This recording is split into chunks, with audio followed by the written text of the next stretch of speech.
वक्त भला क्या मारे, जिसको औलाद ने मारा। औलाद की खातिर इंसान फिरता है मारा मारा, उस वक्त भला क्या मारे, जिसको औलाद ने मारा।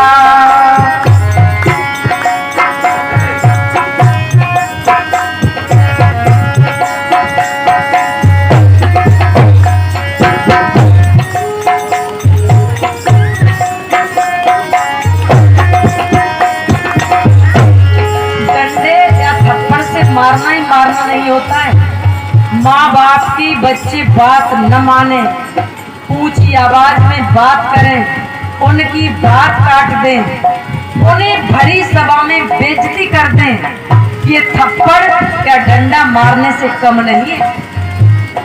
और उसी औलाद की खातिर दर बदर मनुष्य भटकता है, अच्छे बुरे कर्म करता है, दिन भर दोपहर में खड़ा होकर काम करता है, और वही औलाद उसे वृद्धावस्था पर भटकाती है।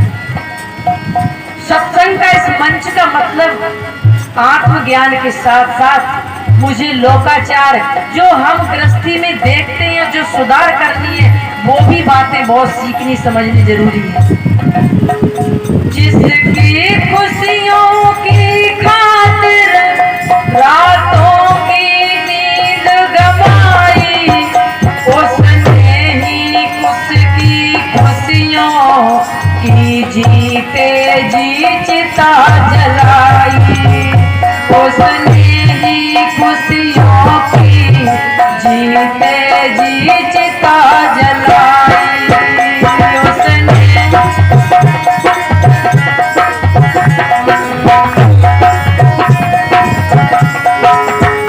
जिसको चाहा था उसने, उसे जग से ज्यादा प्यारा, उसे वक्त भला क्या मारे, जिसको औलाद ने मारा।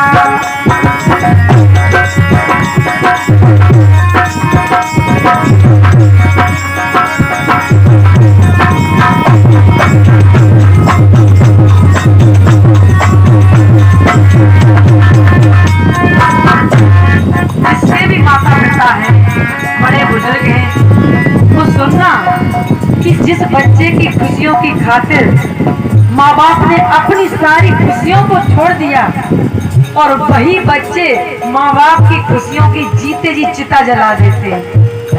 उन्हें जिंदा पर ही इतना दुख पहुंचाते, दुख की अग्नि उनके अंदर जला देते हैं कि वो जिंदा पर ही मर जाते हैं।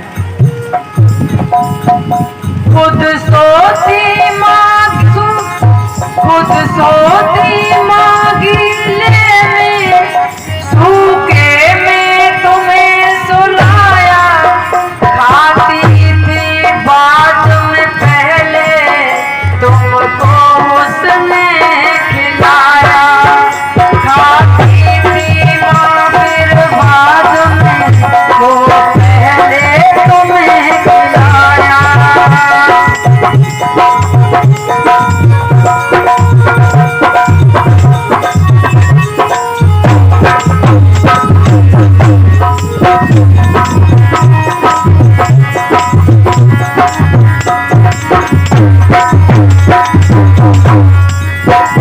अब बोझ समझ कर उसने, अब बोझ समझ कर उससे पाना चाहे छुटकारा, उसे वक्त भला क्या मारे, जिसको औलाद ने मारा।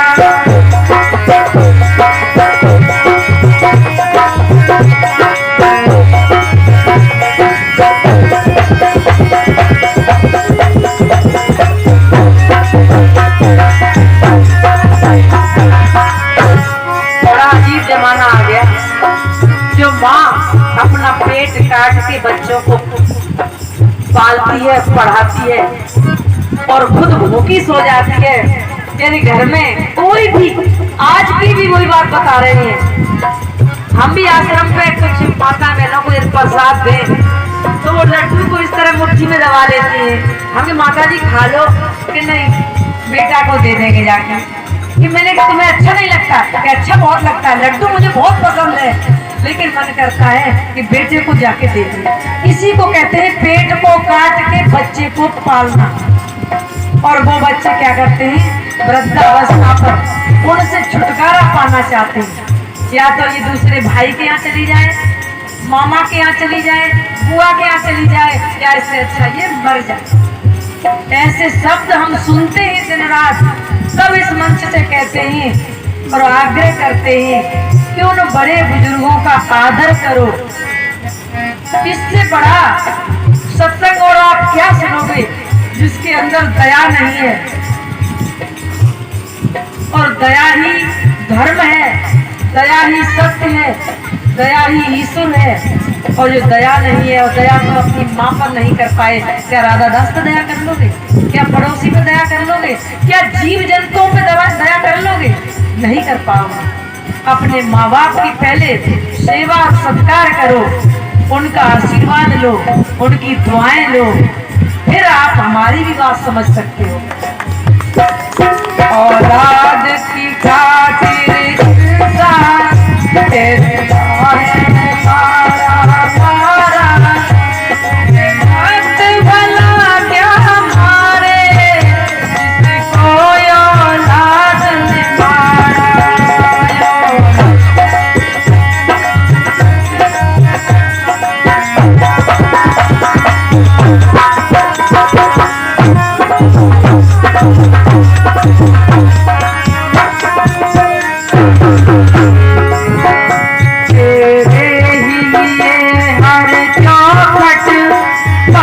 जिसने शीश झुकाया, तेरी एक हंसी पर जिसने वो ढेरों प्यार लुटाया, तेरी एक खुशी पर जिसने ढेरों प्यार लुटाया, तेरे जीवन को ही सींचा, तेरा जीवन तेरा संभाला, उसे बात भला क्या मारे, जिसको औलाद ने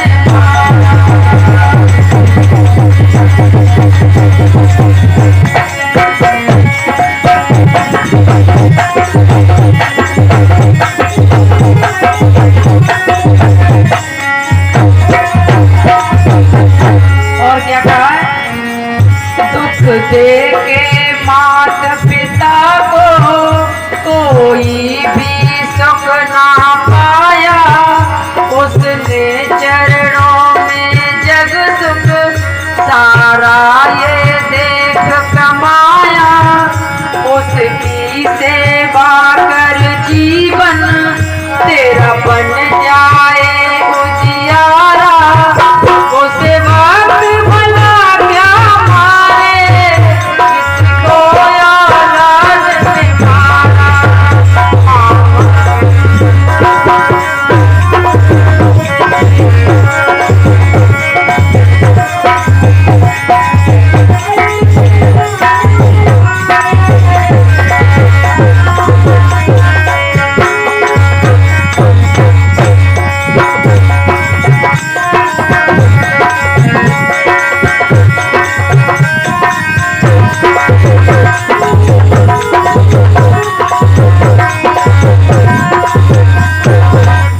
मेरे भाई बंधुओं, याद रखना, जो माँ बाप को दुख पहुँचाते हैं वो कभी सुखी नहीं रह पाते, और जो उनको सुख पहुँचाते हैं उसे हर सुख मिलता है।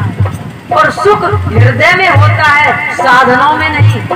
आप सोचते हो कि फलाने व्यक्ति ने माँ बाप को दुखी रखा, फिर भी वो धन दान से भरपूर है। कभी उसके हृदय में झांक के देखना, एकांत में उसके पास बैठ के देखना। धन धान्य है, कोठियां हैं, गाड़ियां हैं, लेकिन उसका हृदय जल रहा है। वो आत्म सुखी नहीं है, आत्म से आनंदित नहीं है। ऐसे व्यक्ति कभी जीवन में सुख नहीं उठाते। अंत में क्या कहा है? तेरी औलाद तेरे संग ऐसा बर्ताव करेगी, माँ बाप पे क्या गुजरी थी तुझको